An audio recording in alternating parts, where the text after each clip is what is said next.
What is VPN? VPN stand for Virtual Private Network, adds security and anonymity to users when they connect to web-based services and sites. Or we can say, VPN is a service that protects your internet connection and privacy online.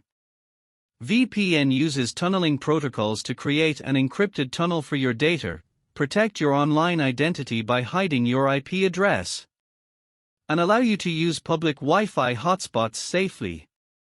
VPN is used over a less secure network, such as the public internet. And internet service providers normally have a rather large amount of insight into a customer's activities. In addition, some unsecured Wi-Fi access points may be a convenient avenue for attackers to gain access to a user's personal data. An internet user could use a VPN to avoid these encroachments on privacy.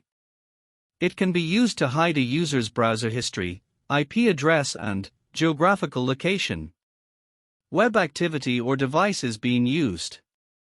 Anyone on the same network will not be able to see what a VPN user is doing. This makes VPN a go-to tool for online privacy. VPN apps are often used to protect data transmissions on mobile devices.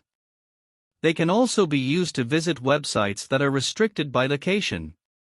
Secure access through a mobile VPN should not be confused with private browsing, however. Private browsing does not involve encryption, it is simply an optional browser setting that prevents identifiable user data from being collected.